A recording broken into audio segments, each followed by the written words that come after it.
Let me tell you a story about a man who was given a second chance at life and how he used it to completely transform his destiny. Zhang San was nobody special in his first life, just another face in the crowd, another pair of hands washing dishes in the back of a grimy restaurant.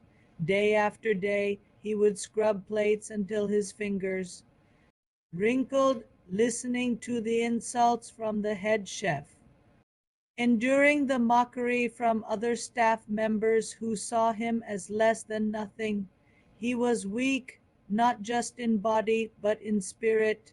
He let people walk all over him, convinced himself that this was just how life was meant to be for someone like him. His marriage was a disaster. His father-in-law never missed an opportunity to remind him that he wasn't good enough for his daughter. Family gatherings were torture sessions where he had to sit and smile while being torn apart piece by piece.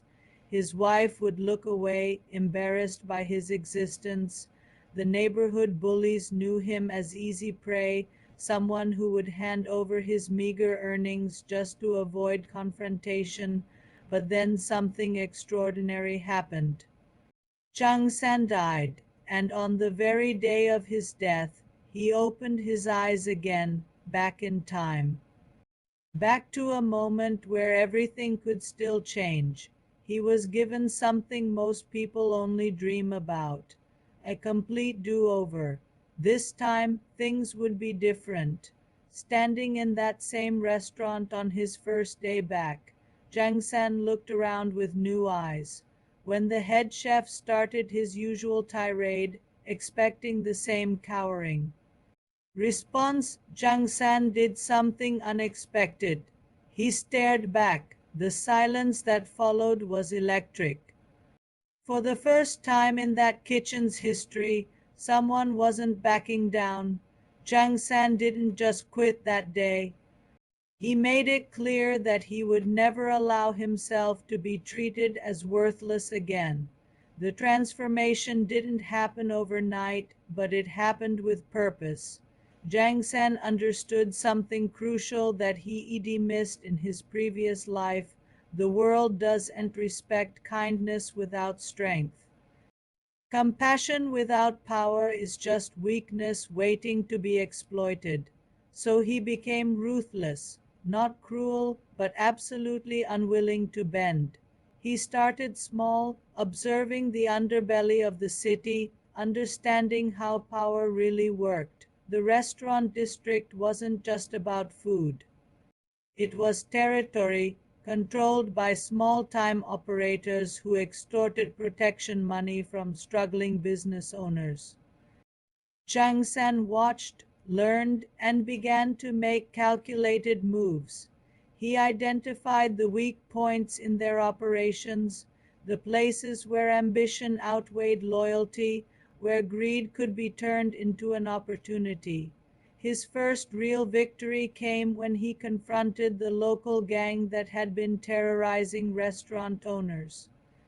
These were the same people who used to take his money with a laugh, but Zhang San had changed. He walked into their establishment not with fear, but with information, leverage, and a stone-cold determination. He knew their secrets, their suppliers, their weaknesses. When the confrontation came, it wasn't with fists, but with precision. He dismantled their operations systematically, taking over their territory before they even understood what was happening. The old Zhang San would have celebrated such a victory. The new Zhang San saw it as just the beginning. Word spread quickly in the underworld. There was someone new making moves, someone who fought smart, not just hard. Zhang San built his organization differently. He valued loyalty but enforced it with iron discipline. He was generous to those who served him well and merciless to those who betrayed him. Within months, what started as a small operation controlling a few streets had expanded into something much larger.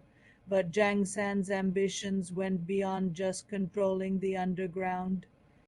He understood that real power came from legitimacy, from being untouchable.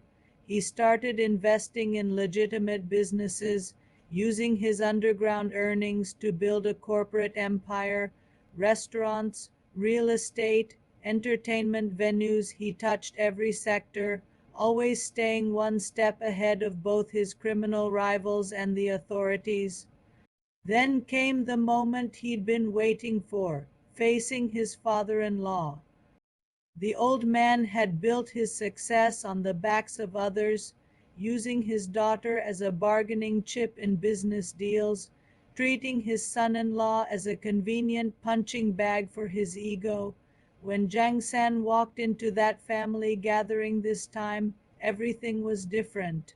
He arrived in a luxury car, dressed in a custom suit, with an aura of power that couldn't be ignored. The confrontation was beautiful in its simplicity. His father-in-law started with the usual condescension, trying to belittle him in front of the family. But Jiang San simply smiled and began talking about business. He mentioned almost casually that he'd acquired majority shares in his father-in-law's company. The old man's face went pale. Jiang San owned him now, completely and absolutely. But he didn't stop there. He proceeded to detail every corrupt deal, every backdoor arrangement, every skeleton in his father-in-law's closet. The room fell silent. Then Jiang San made his move. He offered a choice: retire quietly and maintain dignity, or face exposure and ruin. The mighty patriarch who had terrorized his own family for decades crumbled before everyone's eyes. Jiang San's wife looked at him with new eyes that day. The weak, pathetic man she'd been ashamed of was gone, replaced by someone powerful, commanding, untouchable. Their relationship would never be the same, but that was fine. Jiang San had learned that respect mattered more than affection, that fear was more reliable than love. The neighborhood bullies, they became his employees or they disappeared. Some learned to bow, others learned painful lessons about what happens when you underestimate someone. As Jiang San stood atop his empire, looking down at the city he now controlled, he reflected on the greatest lesson his rebirth had taught him. The world is not kind to the weak. Society doesn't reward humility and patience the way people pretend it does. Power respects power, strength acknowledges strength. When you stand firm, when you refuse to be moved, when you show the world that you cannot be broken, that's when everything changes. People who once mocked you will bow. Those who once stepped on you will fear you. The world itself will bend to your will.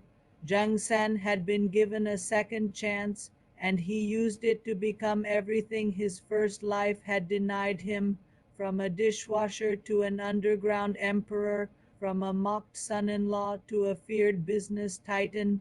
He proved that destiny is not written in stone. It's written by those strong enough to hold the pen. And Jiang San was now strong enough to write whatever story he wanted.